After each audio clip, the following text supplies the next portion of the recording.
Hello friends.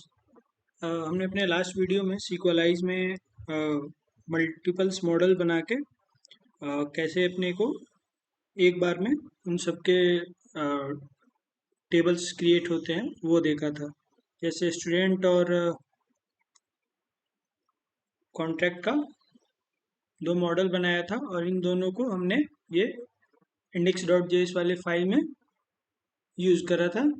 इनको मतलब import कर लिया था और उसके बाद ये फाइल को हमने अपने डायरेक्ट सर्वर जेएस वाली फाइल यानी मेन जो फाइल थी वहाँ पे इसको इंपोर्ट करके अपना मॉडल के थ्रू अपने टेबल्स क्रिएट कर रहे थे। ठीक है, तो ये करा था। अब इसमें अपने को क्या करना है कि हम ना बेसिक क्रड करने जाएंगे।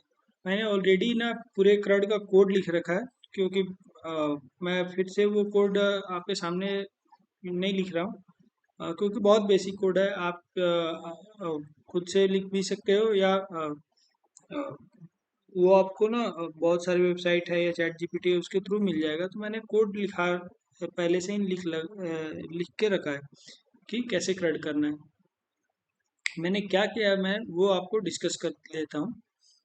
देखो, पहली चीज़ ना एक स्टेप चलते हैं। ये देखो कंट्रोल सी, अभी अपना हमने सर्वर रोका।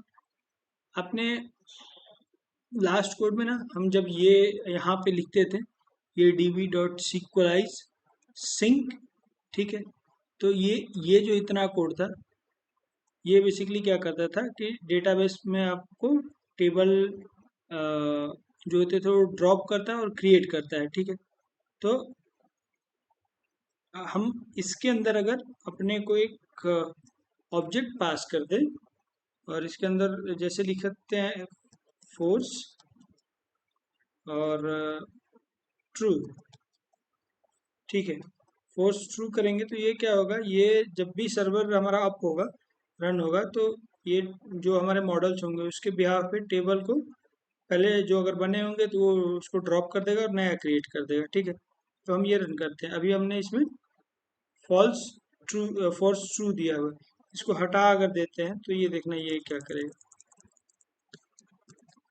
ठीक है, देखो इसने नया टेबल क्रिएट कर दिया। ठीक है, हम ऑलरेडी चलते हैं अपने डेटाबेस में और ये चेक भी कर लेते हैं कि वो है कि नहीं। हमारा स्कूल नाम से डेटाबेस है। ठीक है, इसके अंदर गए कॉन्ट्रैक्ट और कॉन्ट्रैक्टर कौन सा है, स्टूडेंट। ठीक है, तो ये हमारा बना हुआ है। ठीक है, तो यहाँ बेसिकली तीन चीजें हैं, आप देख लो।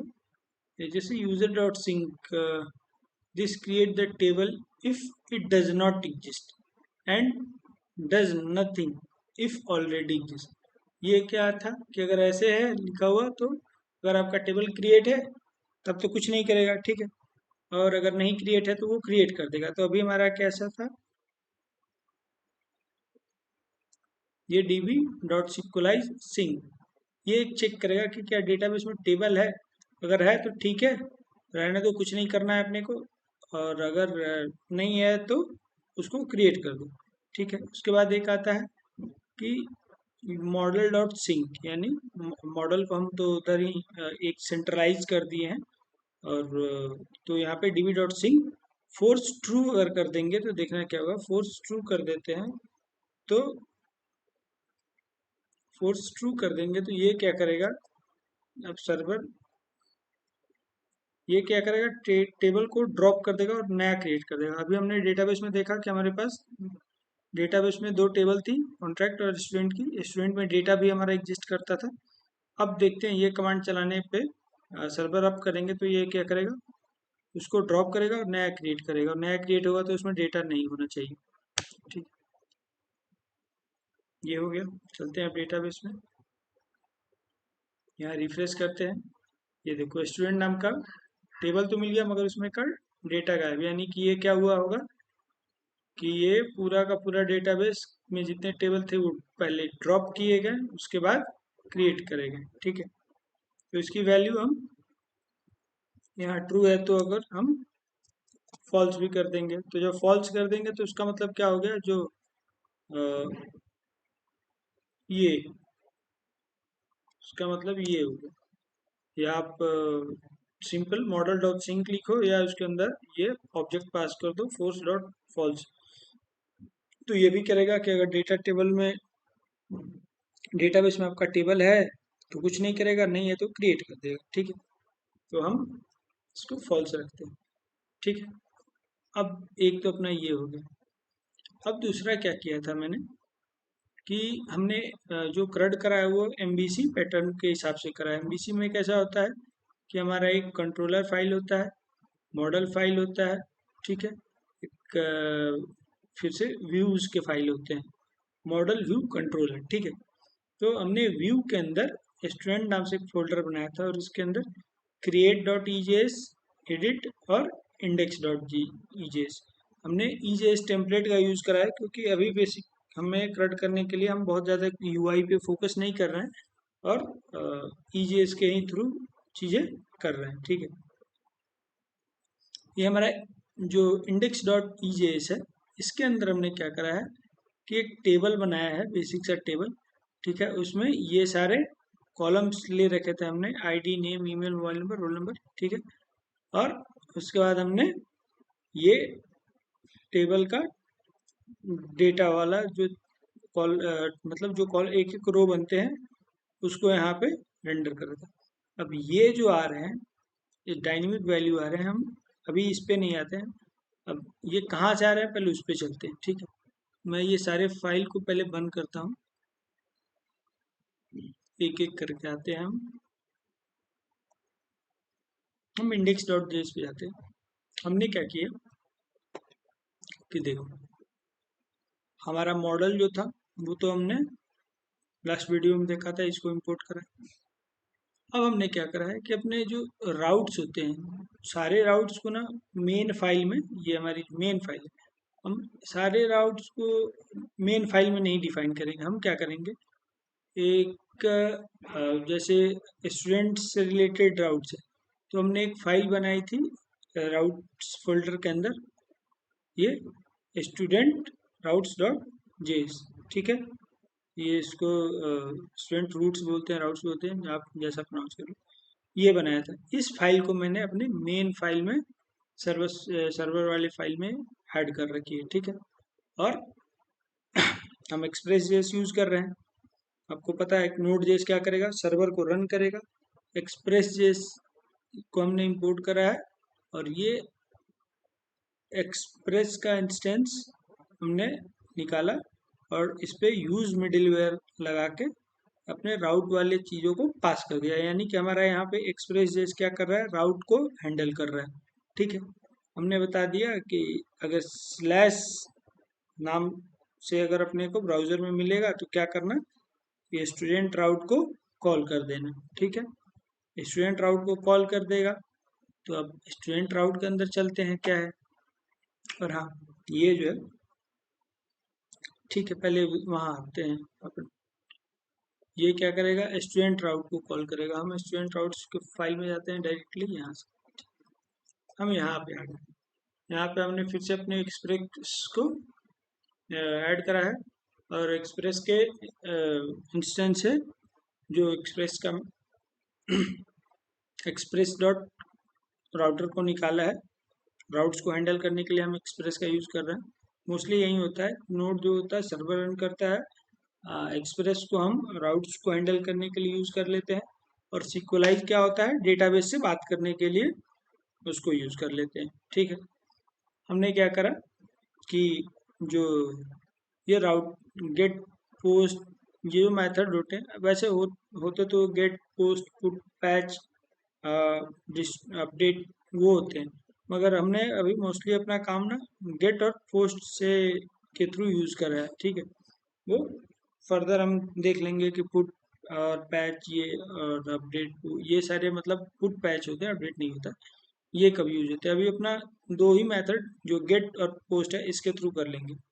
हमने क्या करा है, टोटली एमबीसी पैटर्न को फॉलो करा। हमने अपने राउट्स को मेन फाइल में ऐड करी थी। ठीक है, एक राउट्स नाम का फाइल बनाया जिसमें हम अपने राउट्स डिफाइन कर रहे हैं। स्लैश स्टूडेंट, ये हमारा राउट का नेम, और जब स्लैश स्टूडेंट राउट कॉल होगा तो उस समय क्या करना, स्टूडेंट कंट्रोलर को कॉल करना है, और डॉट इंडेक्स मतलब कंट्रोलर, स्टूडेंट कंट्रोलर के अंदर जाओ, इसके इंडेक्स मेथड को कॉल करो, और यहाँ से जो भी मिलेगा, आप यहाँ से जो भी मिलेगा वो अपने को क्या दे देना है, इंडेक्स स्लैश स्टूडेंट्स को देना है। ठीक है, ये एक फ्लो होता है। तो हम यहाँ पे स्टूडेंट के लिए एक राउट बनाए, फिर से स्टूडेंट क्रिएट का, स्टूडेंट स्टोर का, स्टूडेंट डिलीट का, अपडेट का, डिलीट का, ये राउट्स बनाए हमने। ठीक है, और चूंकि हम अपना बिजनेस लॉजिक कंट्रोलर में लिखते हैं, तो हमने क्या करा था, ये कंट्रोलर को सबसे पहले ऐड कर लिया है, और कंट्रोलर को ऐड करने के बाद जो राउट्स होते हैं उसके अंदर अपने को पास करना पड़ता है कंट्रोलर का नेम, ये, और उसके बाद उस कंट्रोलर के कौन से मेथड को एक्सेस करना चाहते हैं। अगर हम ये नहीं करते, ये अगर नहीं करते, तो हमें समझ जाओ कि कैसा कोड लिखना पड़ता है, आपको बताता हूँ मैं। सपोज हम यहाँ पे आते हैं, ये यहाँ पे ना अपने को क्या करना पड़ता, कि एक फंक्शन लेना पड़ता, एनोनिमस फंक्शन। ठीक है, और ये जो इंडेक्स मेथड पे हम थोड़ा चलते हैं, और इंडेक्स मेथड में ये जितना कोड लिख रखा है ना मैंने, ये सारा, ये अपना रेस रिक्वेस्ट, और ये मैं पूरा का पूरा कोड ही कॉपी कर लेता हूँ, कंट्रोल सी, यहाँ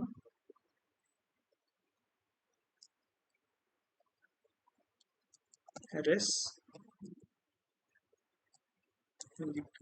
रिक्वेस्ट डॉट रेस, और ये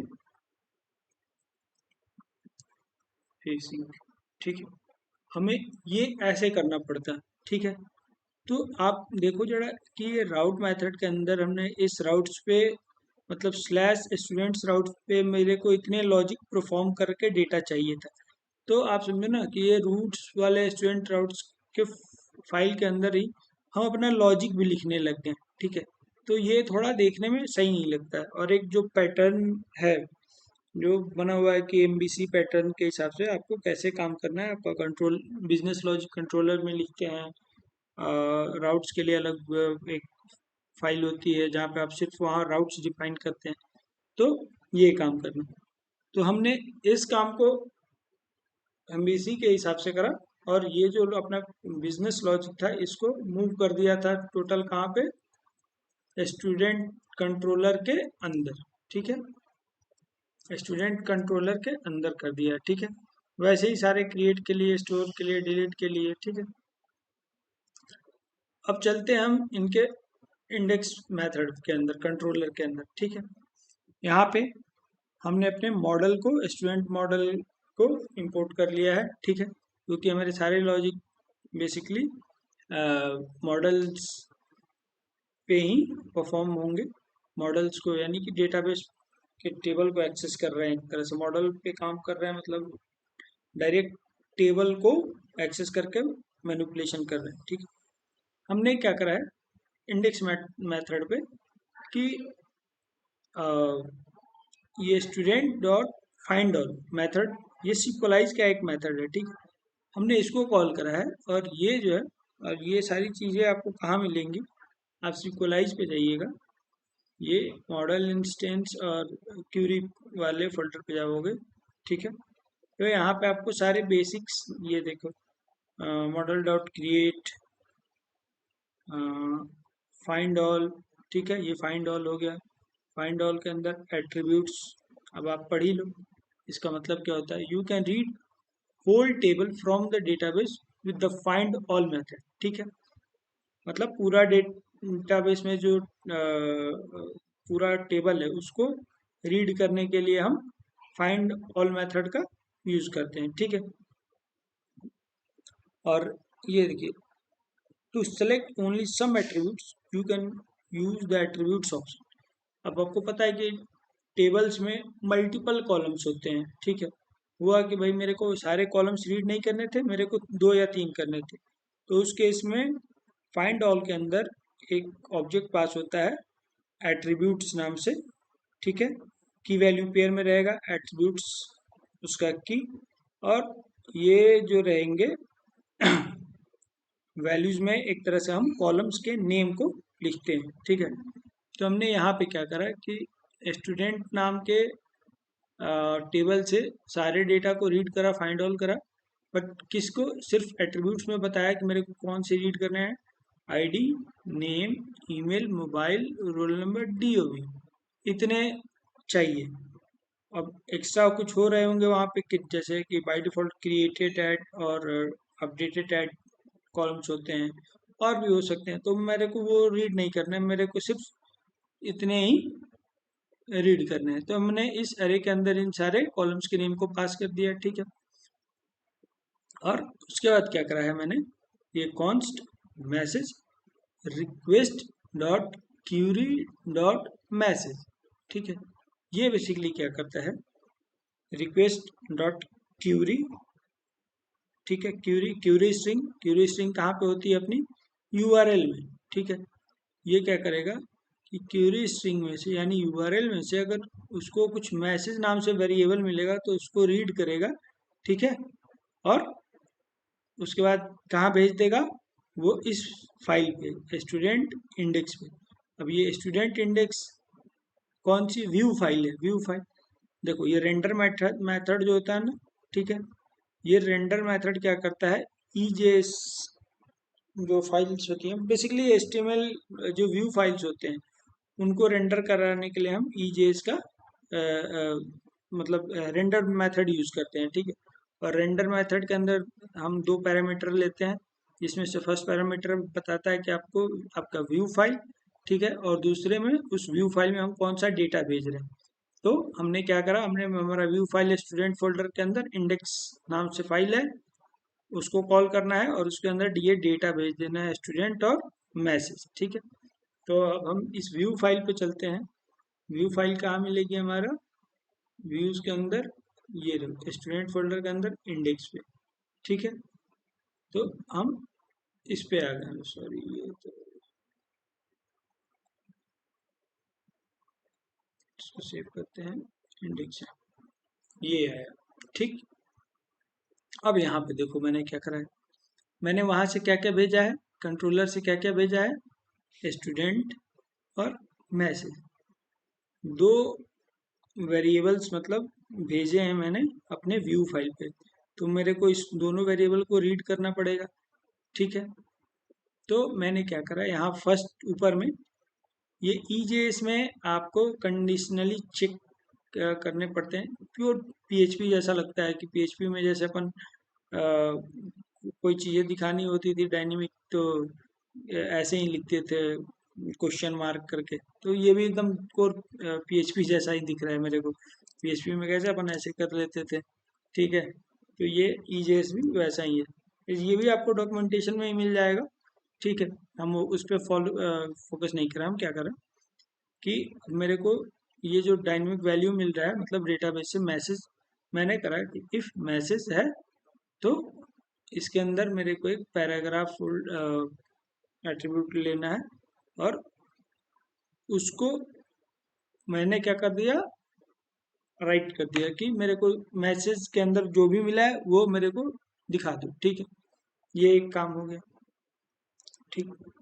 ये H2 एक वेरिएबल ले ले हेडिंग के लिए, ठीक है। ये हमारा एक इनकट टैग है जिसपे स्टूडेंट स्लैश क्रिएट नाम को कॉल कर रहे हैं, और इस पे ये ऐड स्टूडेंट, यानी बेसिकली ये एक बटन जैसा है कि जब ऐड स्टूडेंट पे क्लिक करेंगे तो मेरे को स्टूडेंट स्लैश क्रिएट राउट पे रीडायरेक्ट कर देगा, ठीक है। तो अभी इसको हम आगे देखते हैं। मैंने टेबल लिया है, टेबल में ये सारे कॉलम्स लिए हैं, ठीक है। अब हम अपने स्टूडेंट नाम के वेरिएबल को रीड करने जा रहे हैं। स्टूडेंट नाम के वेरिएबल बेसिकली एक अरे है, ठीक है, क्योंकि यहाँ से हमें सारा का सारा जो रिजल्ट मिलेगा हमने स्टूडेंट नाम किस में भेजा था, और ये एक अरे है। अरे पे हमने फोर ईच लूप चला दिया है, ठीक है। फोर ईच लूप वहीं आपको पता ही है कि वो ये कुछ रिटर्न नहीं करता है, ठीक है। अब रिटर्न नहीं करता है तो अ, ठीक है, ये प्रॉपर्टी उसकी है कि वो कुछ रिटर्न नहीं करता है, ठीक है। तो हमने इसका यूज़ कर लिया है, ठीक है। और जो जो इस स्टूडेंट के अंदर है, तो हमने क्या अपने पास ID, name, email, mobile number, roll number D, ये मिलेगा। ये क्यों मिलेगा? क्योंकि हमने इतना ही चीज़ एट्रीब्यूट से इतने ही कॉलम्स को रीड करके अपने रिस्पॉन्स में भेजा था। तो इनको मैंने रेंडर कर दिया, ठीक है। और यहाँ पे एक और कॉलम है जिसके अंदर क्या करा कि एंकर टैग लगा के बता दिया कि मेरे को स्टूडेंट एडिट और स्टूडेंट डिलीट नाम से भी एक टेब कॉलम बनेंगे, और जिसके अंदर इस स्टूडेंट की इस पर्टिकुलर डिटेल्स में से उसकी आईडी को इस पे असाइन कर दिया, ठीक है। ये कर दिया। अब हम चलते हैं अपने यूआई पे, ठीक है। ये एक है। अब यहाँ आते हैं, जैसे ये क्रिएट वाले पे, जब ऐड स्टूडेंट पे क्लिक करते हैं, ठीक है। पहले आप यूआई पे चले, हम यूआई देख लेते हैं एक बार, ठीक है। देखो, ये ऐड स्टूडेंट का जो बटन मैंने आपको बोला कि यहाँ पे एक ऐड स्टूडेंट है, इस पे जब क्लिक करेंगे तो स्टूडेंट स्लैश क्रिएट पे हम जाएंगे। चलिए क्लिक करते हैं। क्लिक करा तो देखो स्टूडेंट डॉट क्रिएट पे आ गए, ठीक है। यहाँ हम एक डमी डेटा भरते हैं अभी के लिए। हम ये नहीं देखते हैं कि इसका कोड कैसे लिखा हो, हम सिंपली सबमिट कर देते हैं, ठीक है। क्योंकि अभी ये हमारा इंडेक्स वाली वो फाइल थी, ये स्लैश स्टूडेंट्स वाली, स्लैश स्टूडेंट्स वाली ये राउट कॉल हुई। इस राउट पे अपना ये इंडेक्स मेथड कॉल होता है, इंडेक्स वाला कंट्रोलर के अंदर, ठीक है ये। और उसके बाद अपन यहाँ पे हमारा सारा ये डिटेल्स रेंडर हो रहा है। हमने यहाँ पे दो एडिट और डिलीट वाले बटन एंकर टैग बनाए थे। इस पे हमारा इस स्टूडेंट की आईडी मिल रही है, तो इस पे जैसे ही क्लिक करेंगे तो आप देखो कि कौन कौन से राउट कॉल हो जाएंगे। हाँ, इस पे जब क्लिक करते हैं तो स्टूडेंट डिलीट वाला राउट कॉल हो जाएगा, और इस पे क्लिक करेंगे डिलीट वाले पे तो डिलीट वाला राउट कॉल हो जाएगा, ठीक है। तो ये है। हम अब क्रिएट वाले पे चलते हैं कि इस पे क्लिक करते हैं तो कहाँ, हम तो डायरेक्ट ना आते हैं इधर, ठीक है। सारे राउट्स पहले तो यहीं से होंगे कि स्लैश स्लैश मिल गया, उसके बाद सबको कॉल कर लो। अब यहाँ से जो पैरामीटर अपने को ब्राउजर से मिलता रहेगा, slash student slash create student slash edit, तो वो सारा यहाँ से हैंडल होते रहेगा, ठीक है। अब अंदर चलते हैं इस राउट्स के अंदर। ये क्रिएट वाले पे क्या कर रहा है, क्रिएट मेथड को कॉल करेगा, ठीक है। स्टूडेंट कंट्रोलर में चलते हैं, क्रिएट पे, ठीक है। क्रिएट मेथड सिंपली क्या करेगा, कुछ नहीं करेगा भाई। ये क्या, इसके अंदर रेंडर मेथड यूजर है, मतलब व्यू फाइल को सिर्फ वो दिखाने का काम करेगा। कौन सा, स्टूडेंट स्लैश क्रिएट नाम का एक फाइल है, स्टूडेंट स्लैश क्रिएट, इसको कॉल कर देगा सिंपली, और कुछ इसका काम नहीं है, ठीक है। ये इसको कॉल कर देगा, ठीक है। इसके अंदर आते हैं तो हमारा वही ये इनपुट फील्ड्स हैं, टाइप सबमिट नाम से है, ये फॉर्म के अंदर है, ठीक है। फॉर्म एक्शन में क्या है, स्टूडेंट स्लैश स्टोर, मतलब फॉर्म जब फिल करके हम सबमिट करेंगे तो हमारा ये वाला राउट कॉल हो जाएगा इंटरनली, ठीक है। यहाँ कुछ ऐसा है नहीं, इतना ही कोड है। तो हम जब ये क्लिक करके सबमिट करेगा तो क्या होता है वो उसको देखते हैं। क्योंकि ये फॉर्म है, ठीक है। और फॉर्म क्या करता है, फॉर्म में जो कंटेंट टाइप होता है ना, वो एक तरह से फॉर्म, मतलब फॉर्म जब सबमिट करते हैं, ठीक है, तो फॉर्म सबमिट करेंगे तो फॉर्म सबमिट करेंगे तो उसके वैल्यू को रीड करने के लिए ये एक्सप्रेस में एक मिडिलवेयर है, express dot U R L encoded extended true, ये आपको लिखना पड़ता है। देखो मैंने मैसेज दिया कि फॉर्म डेटा रीड करने के लिए इसे फॉर्म के डेटा पे रिक्वेस्ट बॉडी में मिलता है, ये अपने को बेसिकली ऐड करना पड़ेगा। अगर ये कोड नहीं लिखेंगे तो जब हम फॉर्म सबमिट करेंगे ना तो वो उसको रीड ही नहीं कर पाएगा, तो एरर फेंक देगा, ठीक है। Just a minute.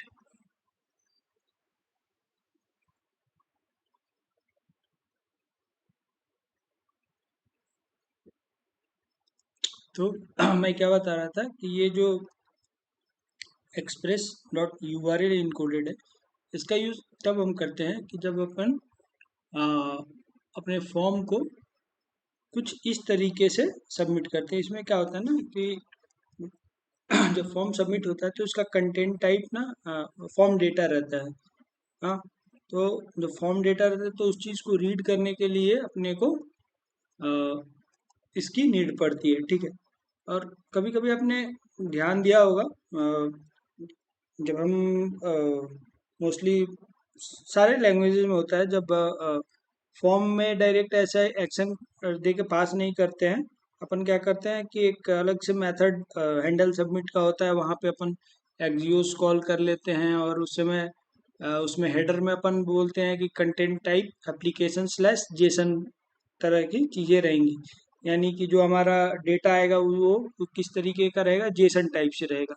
तो उस केस में अपने को अ, ये जो बॉडी पार्सर है ना, इसकी नीड पड़ती है। तो इसीलिए हमने दोनों रखा है कि अ, कभी एप्लीकेशन में जब हम फॉर्म सबमिट करते हैं कोई, और उसमें एप्लीकेशन जेसन टाइप से रहेगा, कंटेंट उसका जेसन टाइप से, तो उसको पार्स करने के लिए, उसको रीड करने के लिए ये हमारा बॉडी पार्सर यूज में आ जाता है, ठीक है।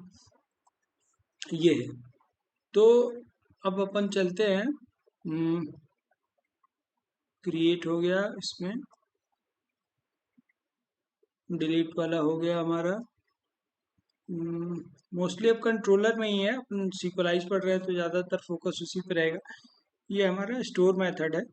जब हम फॉर्म को सबमिट करते हैं यहाँ से, जैसे क्रिएट वाला ये फॉर्म जब सबमिट होता है तो हमारा देखो ये राउट हिट होता है, और ये राउट हिट होके अपने को ये मेथड अल्टीमेटली हिट होता है, ठीक है, रन होता है। इसमें हम क्या करते हैं कि हम रिक्वेस्ट बॉडी में से डेटा निकाल रहे हैं कि क्या क्या आ रही है, ठीक है।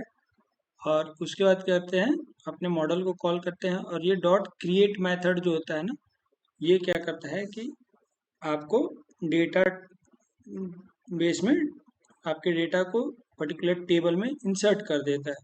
ये भी आपको डॉक्यूमेंटेशन में मिल जाएगी ये सारी चीज़ें।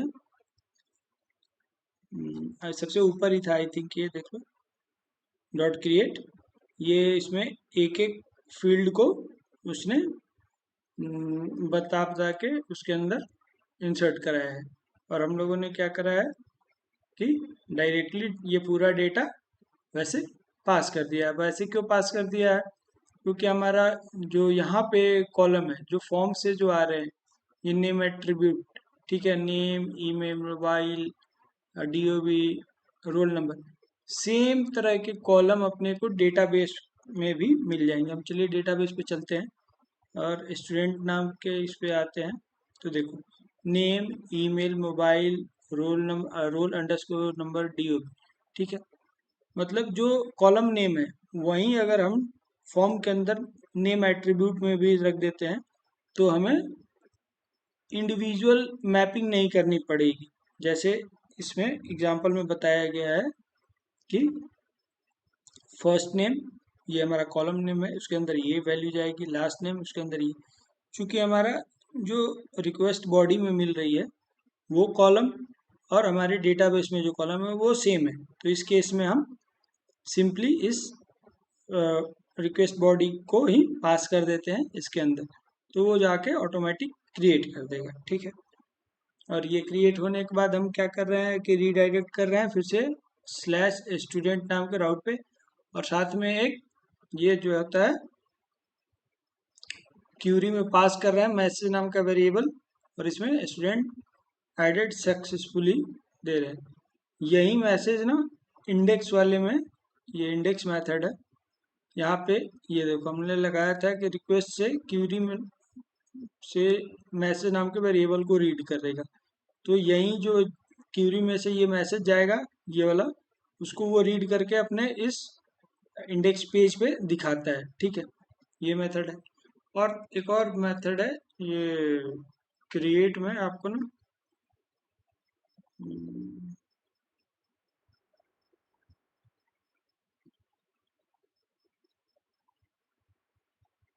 एक मेथड होता है bulk bulk create, I think.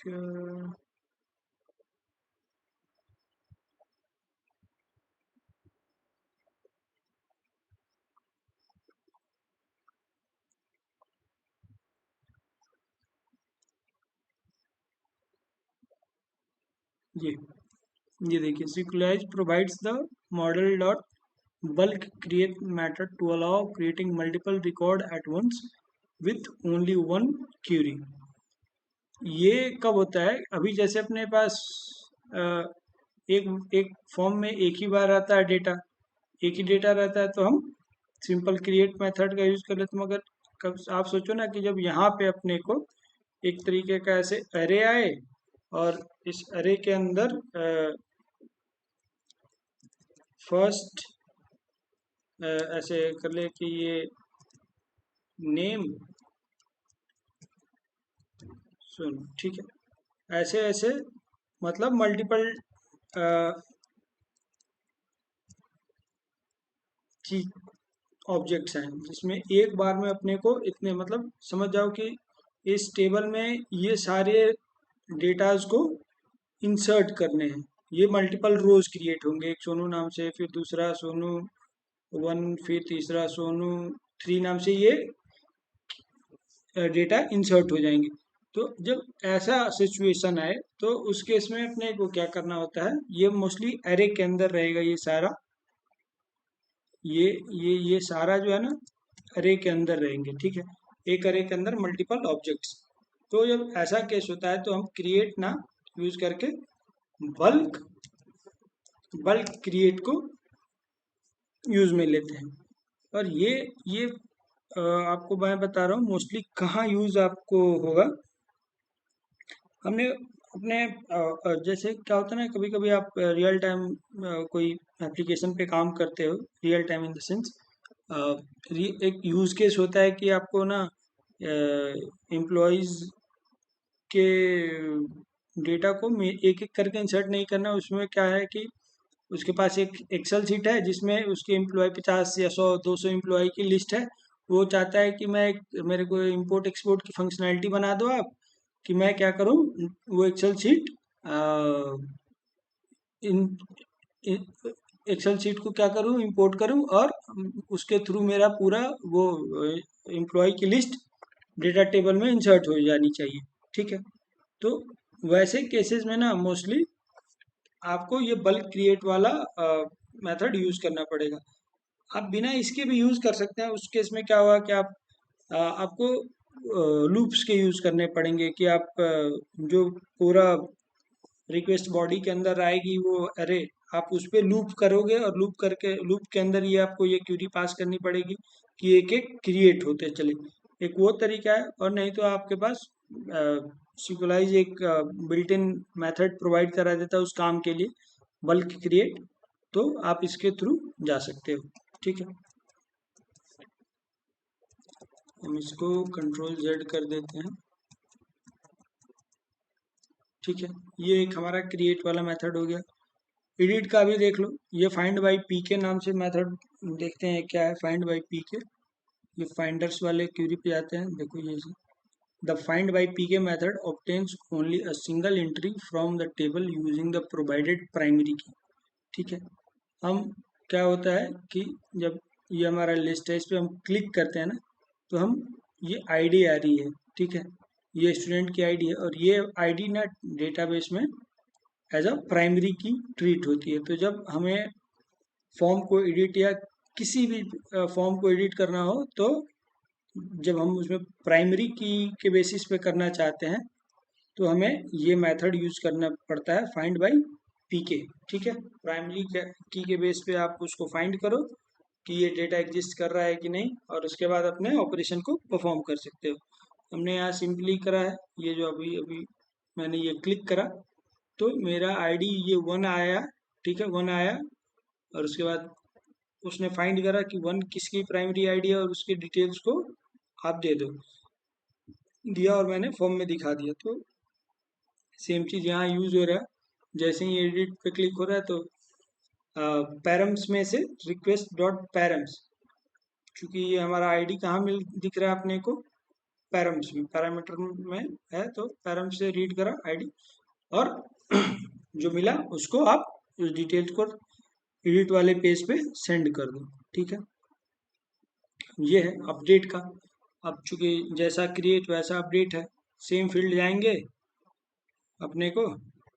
यहाँ पे हमने रिक्वेस्ट बॉडी से क्या करा था, डी स्ट्रक्चर कर लिया, एक एक निकाल लिया। अभी ऊपर वाले में कैसा रखा था हमने, ये देखिए सब डेटा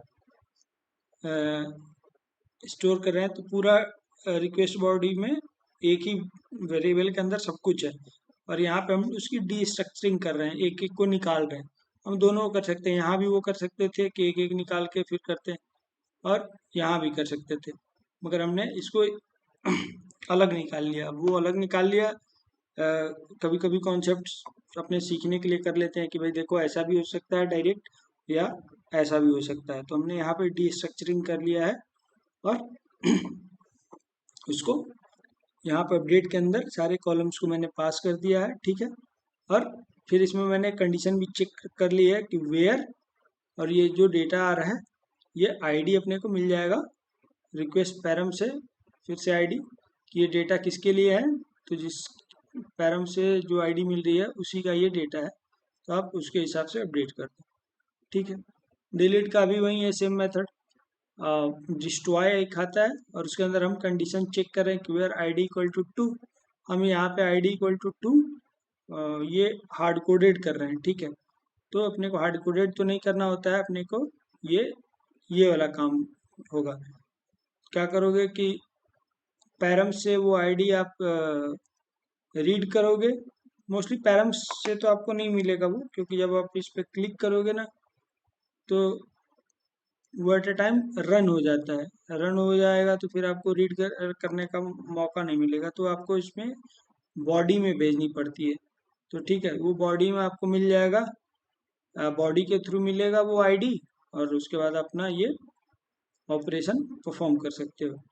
तो ये एक बेसिक क्रड था इसका। ये सारे मेथड आपको ना सिक्वलाइज के यहीं पे मिल जाएंगे, फाइंड वन, फाइंड और क्रिएट नहीं, फाइंड एंड काउंट ऑल। तो देखो भाई, वे सिक्वलाइज अपन क्यों कर रहे हैं, क्योंकि लारावेल में बहुत सारी जो चीज़ें होती थी, अब अपने को जब तक सिक्वलाइज ये करेंगे नहीं तब तक अपने को लगता है कि लारावेल इज द बेस्ट। ठीक है, उसमें हम हमारे पास है कि हम माइग्रेशन बनाते हैं, एक बार माइग्रेशन बना लिया, फिर अपने को लगता है कि यार इसमें तो इस टेबल में मेरे को एक और कॉलम ऐड करनी है, तो लारावेल कितना अच्छा देता है कि फिर से एक माइग्रेशन बनाओ जो पुराने वाले टेबल से सिंक हो जाएगी। तो ये सारी फंक्शनैलिटी नोड जेएस इतना फेमस लैंग्वेज मतलब है, और उसका एक ओआरएम सिक्वलाइज है। क्या आपको लगता है कि ये वो फंक्शनैलिटी नहीं प्रोवाइड कराते होंगे? जरूर करते होंगे। तो जब तक हम इसको पढ़ेंगे नहीं तब तक पता नहीं चलेगा, और इस चक्कर में अपन को लगता है कि लारावेल इज द बेस्ट। ठीक है, बट नॉट। इसमें भी माइग्रेशंस के ऑप्शन होते हैं, कमांड के थ्रू हम माइग्रेशन बना पाते हैं। ठीक है, जैसे लारावेल में होता है कि हम लोग अ, ये ईगर लोडिंग का कॉन्सेप्ट लारावेल में भी है, विथ जो हमारे पास मिलता है, कि हम क्या करते हैं कि अपने एक मॉडल के साथ दूसरे मॉडल के भी डेटा को ले आना है, तो हम ईगर लोडिंग का यूज़ कर लेते हैं विथ फंक्शन के थ्रू। ठीक है, तो देखो यहाँ भी ईगर लोडिंग है।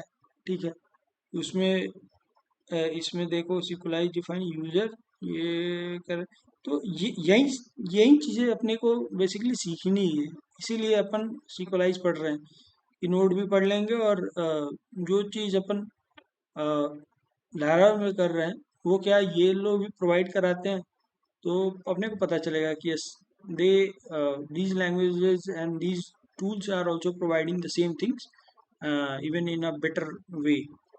ठीक है, तो ये हम आगे देखेंगे। देखो इधर कैसे इसने यूजर मॉडल को कॉल करा है, और साथ में ना ये टूल्स नाम के भी मॉडल को कॉल कर लिया है, तो यानी यूजर का कोई ना कोई एक कॉलम रहा होगा जिसकी वैल्यू इधर टूल्स वाले में सेव होती होगी, तो वो डेटा जो मिलेगा वो आ जाएगा।